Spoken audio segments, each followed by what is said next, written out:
Hello everyone, welcome to my channel. I'm Anjali Saraswat, and yesterday we started Unit 2 and we studied about research and characteristics of a good research. And today we will study about types of research. So today we are going to start with positivism and post-positivism. तो positivism क्या होता है? Positivism जो है Positivism argues for a true objective reality that can be studied by applying the methods and principles of natural sciences and scientific inquiry. It believes that knowledge is discovered and verified through direct observations or measurements of phenomena. यानी कि जो positivism है, positivism क्या बोलता है कि जो भी हमारे आसपास चीजें हैं हम उनको मेजर कर सकते हैं। जो भी फिनोमेना है, जो भी चीजें हो रही हैं, आप उनको मेजर कर सकते हो।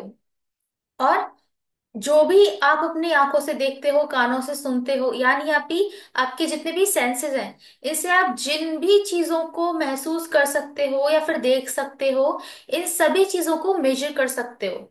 यानी कि आपको जितनी चीजें दिख रही हैं, आप उनको कैलकुलेट कर सकते हो, मेजर कर सकते हो। और किसी भी रियलिटी की जो ट्रू ऑब्जेक्टिविटी है, इसको स्टडी किया जा सकता है। इसके उलट जो पोस्ट पॉजिटिविज्म है, ये कहता है, ये एक तरीके से पॉजिटिविज्म का क्रिटिसिज्म है, यानी कि पॉजिटिविज्म का अपोज करता है। पॉजिटिविज्म कहता है कि जो आपको दिख रहा है वही है और कुछ नहीं है। लेकिन पोस्ट पॉजिटिविज्म कहता है, पॉजिटिविज्म की आलोचना करते हुए, कि जरूरी नहीं आपको जितनी चीजें दिख रही हैं उतनी ही हैं। बहुत सारी चीजें ऐसी हैं जो है, बट आपकी ज्ञानेंद्रियां यानी आपका इंटेलेक्ट जो है, उसकी लिमिटेशंस की वजह से आप उसे पूरा नहीं जान पाए हैं। जैसे कि पॉजिटिविज्म जो है वो पूरी तरीके से साइंटिफिक है। यानी कि जो भी साइंटिफिक फील्ड्स होते हैं या मैथमेटिकल से रिलेटेड फील्ड्स होते हैं, वो पॉजिटिविज्म के अंदर आते हैं। और जो सोशल साइंसेस होती हैं, इस टाइप के सब्जेक्ट्स पोस्ट पॉजिटिविज्म अप्रोच के अंदर आते हैं। अब कैसे? कि पॉजिटिविज्म वाला तो पर्सन कहता है कि अरे ये मैंने देखा है, ये थ्योरी पढ़ी है मैंने, ये ऐसे करके होता है और इसके अलावा और कुछ हो ही नहीं सकता, क्योंकि इस थ्योरी के हिसाब से यही चीज सही है। लेकिन पोस्ट पॉजिटिविज्म वाला बोलेगा कि नहीं, इसके अलावा और भी चीजें हो सकती हैं। तुम कैसे कह सकते हो कि ये बस इतना ही है? और तुम ये कैसे कह सकते हो कि तुम्हारी थ्योरी पूरी तरह से ठीक है? इसके दूसरे पहलू भी तो हो सकते हैं। तो यही बात है कि पॉजिटिविज्म वाले जो हैं, वो सोचते हैं कि हर चीज को मेजर किया जा सकता है ऑब्जर्व करके, और सारी चीजें जो है वेरीफाई की जा सकती हैं थ्रू डायरेक्ट ऑब्जर्वेशन और मेजरमेंट्स। ठीक है, इसमें natural sciences and scientific inquiry होती है। पोस्ट पॉजिटिविज्म जो है, ये एक नई तरह की सोच है, और इसमें पॉजिटिविज्म का को क्रिटिसाइज किया गया है। लेकिन पॉजिटिविस्ट की तरह जो पोस्ट पॉजिटिविस्ट हैं, वो बिलीव करते हैं एग्जिस्टेंस ऑफ सिंगल रियलिटी में। ठीक है, लेकिन उनको ये भी लगता है कि जो रियलिटी है उसको हम कभी पूरी तरह से जान ही नहीं सकते, क्योंकि हमारे जो सेंसरी और इंटेलेक्चुअल लिमिटेशंस हैं, उसकी वजह से हम कहीं ना कहीं किसी भी चीज को पूरी तरह से जान सकने में सक्षम नहीं हो पाते हैं। आई होप कि थोड़ा थोड़ा भी आपको समझ आ रहा होगा। जैसे जैसे आप आगे बढ़ेंगे, इसके मीनिंग और क्लियर होते जाएंगे, और क्वेश्चंस करेंगे तो थोड़ा और क्लियर हो जाएगा। बाकी एग्जाम्पल्स और इनके डिफरेंशिएशन के हेल्प से हम इनके बारे में थोड़ा और ज्यादा जान पाएंगे। अब हमने ये जो पॉजिटिविज्म और पोस्ट पॉजिटिविज्म पढ़ा है, इससे रिलेटेड ही आगे आने वाले टर्म्स हैं, जो कि है hypothetico deductive research and empirico inductive research. Hypothetico deductive research जो है, इसको टॉप डाउन अप्रोच भी कहा जाता है, और क्यों कहा जाता है ये भी हम देखेंगे। तो हाइपोथेटिको डिडक्टिव मेथड या रिसर्च क्या होता है? इसको एचडी मेथड भी कहा जा सकता है शॉर्ट में। इसमें क्या होता है कि इसमें पहले एक साइंटिफिक थ्योरी का कंस्ट्रक्शन होता है, यानी कि पहले एक थ्योरी बनाई जाती है that will account for results obtained through direct observation and experimentation। और फिर जो भी रिजल्ट्स होते हैं, मिलते हैं हमें कैसे, डायरेक्ट ऑब्जर्वेशन से या एक्सपेरिमेंट करके। यानी पहले थ्योरी बनाई जाती है या हाइपोथेसिस पहले कंस्ट्रक्ट की जाती है, बनाई जाती है साइंटिफिकली, और उसके बाद उसके ऊपर एक्सपेरिमेंट्स किए जाते हैं, उन एक्सपेरिमेंट्स को ऑब्जर्व किया जाता है और उसके बाद रिजल्ट्स मिलते हैं। तो ये हो गया आपका top down approach. Top down approach में सबसे पहले आपका थ्योरी या हाइपोथेसिस बनता है, उसके बाद आगे की चीज लीड करता है। हाइपोथेटिको डिडक्टिव में अगर हम एक और डेफिनेशन इसकी देखना चाहें, तो it starts with a theory और hypothesis, then test it with experiments और ऑब्जर्वेशंस। यानी कि पहले हम हाइपोथेसिस या थ्योरी के साथ स्टार्ट करते हैं, उसके बाद टेस्ट करते हैं, एक्सपेरिमेंट करते हैं, ऑब्जर्व करते हैं और रिजल्ट निकालते हैं। तो ये टॉप डाउन अप्रोच हो गया। इसके एग्जाम्पल हो सकते हैं कि एक साइंटिस्ट ने पहले हाइपोथेसिस बनाई, एक नया कि उसने सोचा कि मैं ये नया डाइट प्लान बनाता हूँ और इस डाइट प्लान को बनाने से जो लोग हैं उनका वेट लॉस होगा। उसको ऐसा लगता है, उसने हाइपोथेसिस बनाई। अब उसने क्या किया कि उसने कंट्रोल्ड एक्सपेरिमेंट किया। कंट्रोल्ड मतलब कंट्रोल्ड एक्सपेरिमेंट वैसा एक्सपेरिमेंट कि वहां पे कंडीशंस उसके कंट्रोल में है। उसने एक ग्रुप बनाया जिसमें कि वो ग्रुप फॉलो कर रहा है डाइट जो कि उसने हाइपोथेसिस में लिखा कि हाँ भाई ये डाइट वेट लॉस में हेल्प करेगी। और दूसरा जो ग्रुप बनाया उसको उसने ये वाली डाइट नहीं दी, यानी कि ये कंट्रोल ग्रुप हो गया। ठीक है। और दूसरे ग्रुप को इसने वो डाइट नहीं दी। अब इन दोनों के दोनों ग्रुप्स को मॉनिटर किया गया, यानी ऑब्जर्व किया गया, और उसके बाद एनालाइज किया गया। After analysing results she confirms और रिजेक्ट्स हर हाइपोथेसिस। अब कंफर्म कब करेगी? कंफर्म जब होगा तब जो एक्सपेरिमेंटल जो कंट्रोल ग्रुप है, अगर उसने वेट लूज किया होगा तो उसकी हाइपोथेसिस करेक्ट हो जाएगी और वो उसको कंफर्म कर देगी। लेकिन अगर इस ग्रुप में जिसने डाइट ली थी, अगर उसका वेट लॉस नहीं होता है, यानी कि दोनों ग्रुप में कोई डिफरेंस नहीं आता है, तो उसकी हाइपोथेसिस रिजेक्ट हो जाएगी। ठीक है। तो उसने पहले हाइपोथेसिस बनाई, उसको टेस्ट किया, एनालाइज किया, और रिजल्ट में उसने अपनी हाइपोथेसिस को कंफर्म या रिजेक्ट किया, यानी अप्रूव या रिजेक्ट किया। तो ये इसका रिजल्ट हो गया। तो की पॉइंट इसका क्या है कि इसमें हाइपोथेसिस से स्टार्ट होता है, टेस्ट होता है, डाटा कलेक्शन होता है, और बाद में एनालाइज करके रिजल्ट आता है। इसीलिए इसको टॉप डाउन अप्रोच कहा जाता है। और क्योंकि ये पूरी तरह से साइंटिफिक है, इसीलिए हम कह सकते हैं कि hypothetico deductive research is a positivism approach. Because आप पूरा साइंटिफिकली जितनी भी चीजें होती है उसको मेजर कर पा रहे हो।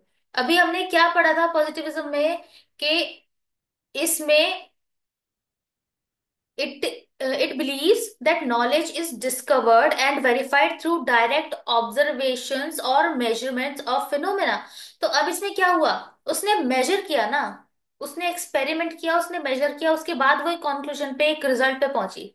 तो इसीलिए हम कहेंगे हाइपोथेटिकल डिडक्टिव रिसर्च क्या है, it is a positivism approach. ठीक है। अब आगे मूव करते हैं। ये नाम बहुत टफ लग रहा होगा, लेकिन इसमें कुछ बहुत मुश्किल नहीं है। हाइपोथेटिको मींस एक हाइपोथीसिस बन रही है। हाइपोथेटिको डिडक्टिव का मतलब यह है कि हाइपोथेटिको मींस पहले हाइपोथीसिस बन रही है एंड देन डिड्यूस किया जा रहा है किसी भी रिजल्ट को। डिडक्टिव यानी डिड्यूस किया जा रहा है, यानी कि आपने 9th 10th में फिजिक्स में इक्वेशंस ऑफ मोशन पढ़ी होंगी, उनको डिड्यूस करना आया होगा, यानी कि उनके डेरिवेशंस होते हैं जिससे कि आपके वो इक्वेशंस बनते हैं। ठीक है। तो आपने वो इक्वेशन डिड्यूस की। ठीक है। तो यहाँ पे हाइपोथेटिको डिडक्टिव रिसर्च जो है, इसका यही मतलब है कि पहले हाइपोथेसिस थी, उसके बाद आपने एक कॉन्क्लूजन पे आए, एक डिडक्शन पे आए। Hypothetico deductive research, top down approach. अब आगे आती है एम्पेरिको इंडक्टिव रिसर्च, इसको बॉटम अप अप्रोच भी कहा जाता है। और ये हाइपोथेटिको डिडक्टिव रिसर्च का उल्टा होता है, ये टॉप डाउन अप्रोच है और ये बॉटम अप अप्रोच है। तो in empirico inductive paradigm, the researcher collects empirical data from specific cases to generalize its research finding. Empirical research uses quantitative and qualitative data gathering methods, which may include surveys, experiments, and observational methods. यानी कि एम्पायरिको inductive research क्या होता है, इसमें उल्टा approach होता है। अब ऐसा कह सकते हैं, इसमें एक सिंपलर डेफिनेशन भी है। It starts with observation and then develops a theory. Hypothetical deductive में क्या हो रहा था, पहले थ्योरी थी, उसके बाद एक रिजल्ट पर आए। ठीक है, पहले थ्योरी थी, फिर उन्होंने टेस्ट ऑर्गेनाइज किए, ऑब्जर्व किया, उनको एनालाइज किया, and then they jumped on to the conclusion या रिजल्ट। लेकिन यहाँ पे उल्टा है, उन्होंने पहले ऑब्जर्व किया and then after observing they developed a theory.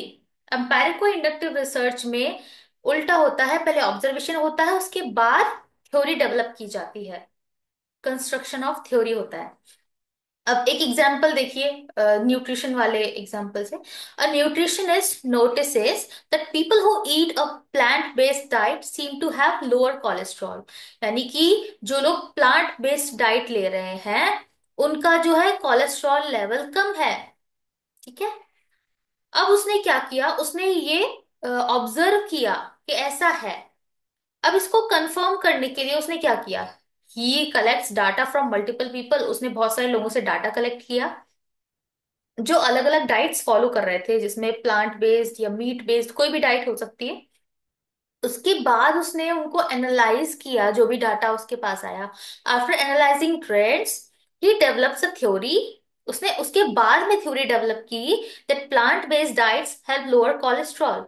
यानी कि हाँ जी, प्लांट बेस्ड डाइट जो है वो कोलेस्ट्रॉल लो रखने में हेल्प करता है।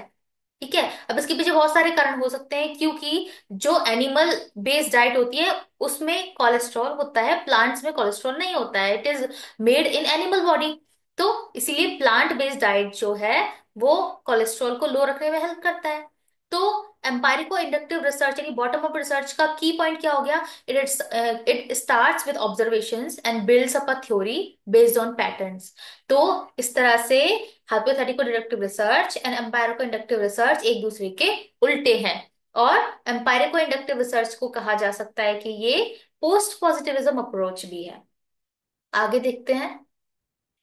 अब इनके शॉर्ट में कुछ पॉइंट्स हैं, ये आप अगर अच्छे से समझ लेंगे तो कहा जा सकता है कि ये क्लियर हो चुका है टॉपिक आपको, और आप आगे क्वेश्चंस सॉल्व कर पाएंगे।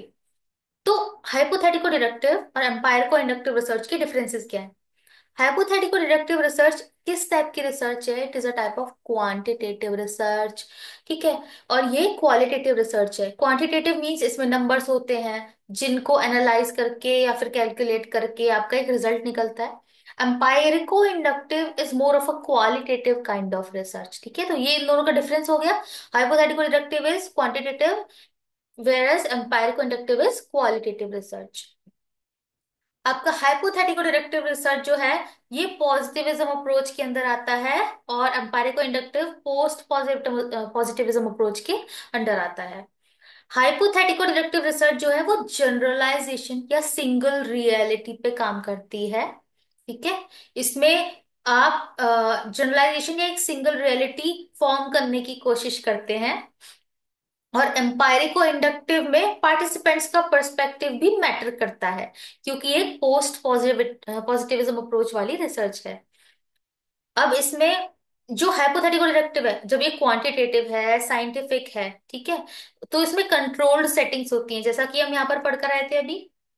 इसमें she creates a controlled experiment, where one group follows the diet. यहाँ पे इसने साइंटिफिक एक्सपेरिमेंट किया है जिसमें कि उसने एक कंट्रोल ग्रुप रखा है, यानी कि हाइपोथेटिकल डिडक्टिव में कंट्रोल्ड सेटिंग्स में एक्सपेरिमेंट्स किए जाते हैं, while sorry whereas empirico inductive research the study is done in actual और नेचुरल सेटिंग्स, यानी कि जो पहले से सेटिंग्स हैं उन्हीं को ऑब्जर्व करके आप अपनी स्टडी को आगे बढ़ाते हैं। हाइपोथेटिको डिडक्टिव रिसर्च में आपके पास एक आउटकम आता है, you want to reach on the outcome through the process. लेकिन एम्पायरिको इंडक्टिव में ठीक इसका उल्टा होता है, आपको प्रोसेस जानना है कि ऐसा हो रहा है तो क्यों हो रहा है, कैसे हो रहा है। तो इसीलिए हाइपोथेटिको को हम मोर साइंटिफिक रिसर्च कह सकते हैं, हाइपोथेटिको डिडक्टिव मैथमेटिकल या फिर साइंटिफिक स्टडीज में ज्यादा काम आती है हम कह सकते हैं। और एम्पायरिको इंडक्टिव जो है वो सोशियोलॉजी या सोशल साइंसेज जैसे सब्जेक्ट ज्यादा काम आती है। आई होप कि ये थोड़ा क्लियर होगा अभी। ये चीजें ना थोड़ा थोड़ा पढ़ के ही क्लियर होंगी, एक बार में हो सकता है आपको समझ ना आए, लेकिन अगर आप एक ही चीज को बार बार पढ़ोगे ना तो ये हर बार जितनी बार आप पढ़ोगे आपके दिमाग में एक अलग तरीके का कंसेप्ट जनरेट होगा, आपको हर बार कोई एक नई चीज समझ आएगी। तो अगर आप इसको बार बार पढ़ेंगे तो ये क्लियर हो जाएगा, और ज्यादा से ज्यादा क्वेश्चन सॉल्व करेंगे तो ये और ज्यादा क्लियर हो जाएगा ये कंसेप्ट। अब आगे देखते हैं, आगे हमारे पास क्वेश्चंस आ चुके हैं। अभी क्वेश्चन ध्यान से देखेंगे। When in a process of reasoning, observation is followed by theory, hypothesis, and interpretation. That approach to research is known as, यानी कि रीजनिंग की प्रोसेस में जब observation is followed by theory, यानी कि आपने कोई चीज ऑब्जर्व की, ऑब्जर्वेशन के बाद थ्योरी, हाइपोथेसिस या इंटरप्रिटेशन आता है, इस तरह की रिसर्च अप्रोच को क्या कहते हैं। अब देखिए, ऑब्जर्वेशन पहले आ रहा है और थ्योरी उसको फॉलो कर रही है, पहले ऑब्जर्वेशन बाद में थ्योरी। तो ये कौन सा अप्रोच हो गया, हम अभी पढ़ कर आए हैं नीचे से ऊपर यानी बॉटम टू टॉप अप्रोच, और ये कौन सी अप्रोच थी, एम्पायर को इंडक्टिव। तो इसका करेक्ट ऑप्शन हो जाएगा थर्ड ऑप्शन इंडक्टिव। लेकिन अगर यहाँ पे पहले थ्योरी बन रही होती है उसके बाद ऑब्जर्वेशन आता तो इसका आंसर हो जाता डिडक्टिव, क्योंकि ये टॉप टू बॉटम थ्योरी है, इसीलिए इसका करेक्ट आंसर होगा आपका थर्ड आंसर इंडक्टिव। क्योंकि the inductive approach involve with a specific observation, इसमें ऑब्जर्वेशन पहले होता है, उसके बाद फिर generating hypothesis, collection of data, ये सारी चीजें होती हैं। अब नेक्स्ट क्वेश्चन देखते हैं।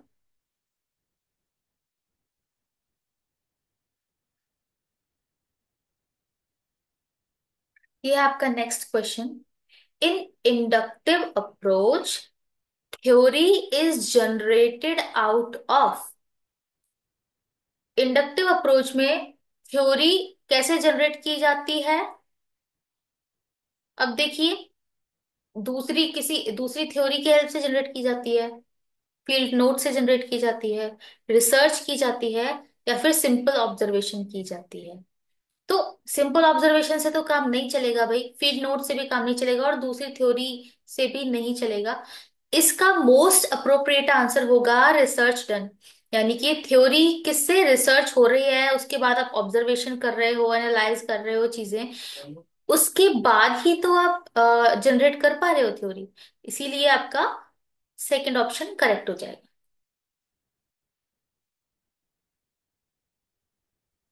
नेक्स्ट क्वेश्चन देखिए। Which among the following is the valid criticism of experimental methods in social sciences?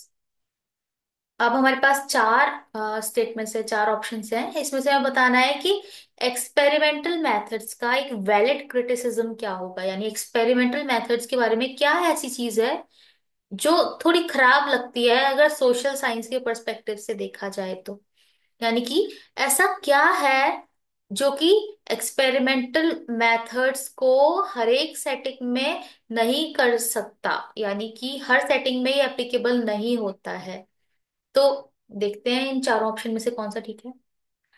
Impossible to conduct in social situation, तो क्यों हम कह रहे हैं कि ये अप्रोप्रिएट नहीं है, या फिर क्यों हम इसको क्रिटिसाइज कर रहे हैं एक्सपेरिमेंटल रिसर्च को?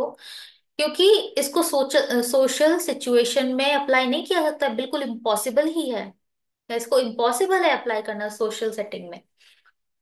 दूसरा ऑप्शन है आर्टिफिशियलिटी और लेबोरेटरी कंडीशन। दूसरा ऑप्शन बोल रहा है कि इसकी आर्टिफिशियलिटी या फिर लेबोरेटरी कंडीशन स्पेसिफिक होने की वजह से हम इसको क्रिटिसाइज कर रहे हैं। थर्ड ऑप्शन कह रहा है unavailability of good experiments in social sciences, कि भाई सोशल साइंसेस में अच्छे एक्सपेरिमेंट्स की कमी है। फोर्थ ऑप्शन बोल रहा है social research problems can't be studied experimentally. अगर आप चारों ऑप्शंस को देखेंगे तो देखिए इम्पॉसिबल कुछ नहीं होता है, ठीक है। पोस्ट पॉजिटिविज्म वाली अप्रोच रखते हुए हमें ये देखना है कि इम्पॉसिबल कुछ नहीं होता है, और ऐसा पॉसिबल हो सकता है कि इसको सोशल सिचुएशन में भी कंडक्ट किया जा सके एट टाइम्स, ठीक है। कई बार रिसर्च जो होती है वो हाइब्रिड होती है। हाइब्रिड का मतलब कि सिर्फ एक मेथड नहीं, more than one method is used in the conduction of a research, यानी कि एक से ज्यादा मेथड्स का यूज करके भी एक रिसर्च कंडक्ट की जा सकती है। तो इसीलिए हो सकता है कि किसी किसी स्टडी में आप दोनों ही तरह की रिसर्च को कंबाइन करके अपने कंक्लूजन या रिजल्ट पे आ रहे हैं। तो हम ऐसा नहीं कहेंगे कि ये इम्पॉसिबल है सोशल सिचुएशन में, क्योंकि बहुत सारी सोशल सिचुएशंस में एक्सपेरिमेंटल मेथड्स हमें करने होते हैं as per the objective of your study. अब दूसरा ऑप्शन बोल रहा है आर्टिफिशियलिटी और लेबोरेटरी कंडीशन। तो देखिए भाई, एक्सपेरिमेंटल मेथड्स में आर्टिफिशियलिटी और लेबोरेटरी कंडीशन जो है ये एक बड़ा ही इम्पोर्टेंट पॉइंट है, क्योंकि सोशल साइंसेज में जो है वो एक्चुअली नेचुरल सेटिंग्स में आपके एक्सपेरिमेंट्स किए जाते हैं। लेकिन जब साइंटिफिक एक्सपेरिमेंटल मेथड्स की बात आती है तो यहाँ पे आर्टिफिशियलिटी या लेबोरेटरी कंडीशंस जो है वो इम्पोर्टेंट हो जाती है, क्योंकि ये चीजें, इसके लिए आपको लैब चाहिए। ये आप ऐसे ही जाकर नहीं कर सकते हो एक्चुअल सेटिंग्स में। तो थर्ड ऑप्शन देखिए कि सोशल साइंसेज में अच्छे एक्सपेरिमेंट्स की कमी है, तो नहीं भाई, ऐसा नहीं कह सकते हम किसी भी सब्जेक्ट के बारे में। तो आपका थर्ड पॉइंट भी गलत हो जाएगा। और फोर्थ पॉइंट के social research problems can't be studied experimentally, ये आपका बिल्कुल गलत हो जाएगा। इन चारों में से मोस्ट अप्रोप्रिएट जो है वो आपका ऑप्शन सेकंड है, कि भाई ये सही बात है कि आर्टिफिशियलिटी और लेबोरेटरी कंडीशंस इंपॉर्टेंट होती हैं एक्सपेरिमेंटल मेथड्स के लिए। इसीलिए ये अलग होता है सोशल साइंस वाले एक्सपेरिमेंट से, तो इसके लिए आपका सेकंड ऑप्शन करेक्ट हो जाएगा। तो आज के लिए इतना ही। नेक्स्ट वीडियो में हम पढ़ेंगे डिफरेंट टाइप्स ऑफ रिसर्च। बहुत तरह की रिसर्च होती हैं, तो हम उनको सभी को शॉर्ट में थोड़ा थोड़ा की पॉइंट्स उनके पढ़ेंगे और उनको समझेंगे, ताकि एग्जाम में अगर उससे रिलेटेड कुछ भी आता है तो आप इस तरह के क्वेश्चंस को सॉल्व कर पाए। कल के लिए बहुत सारे स्टडीज हैं जो हमारा वेट कर रही हैं। आज के लिए इतना ही, तब तक के लिए thank you so much, keep learning, and please make sure to subscribe the channel, and you can find the videos of unit 1 on the playlist of my channel. There is a playlist of unit 1 on my channel, you can check this out. और please subscribe करें और bell icon hit करें, I post new video every day। तो आपकी study भी smoothly होगी। आप एक दिन में एक वीडियो पढ़ेंगे तो कोई बहुत ज्यादा लोड भी नहीं आएगा, और आपके टॉपिक्स भी कवर हो जाएंगे। साथ में ही आप ये वीडियोस के साथ और चीजें एक्स्ट्रा अगर करना चाहते हैं तो let me know, I will provide you the PDFs of these units. The notes that I am showing you, I can provide the PDF to you. और इसके बाद सारे यूनिट्स के हम, I will try to make videos for all the units. और देखते हैं आगे कैसे चलता है। तब तक के लिए thank you so much, and please make a notebook, it is very important. Thank you.